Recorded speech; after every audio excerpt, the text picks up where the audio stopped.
له داود رسوله آياته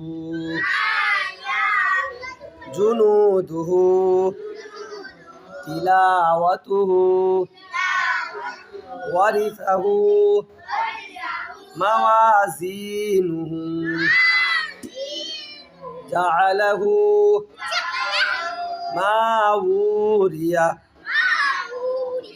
غاوون قرينه أوفي حول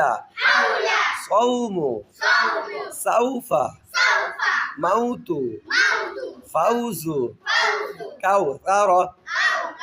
بغوت شروه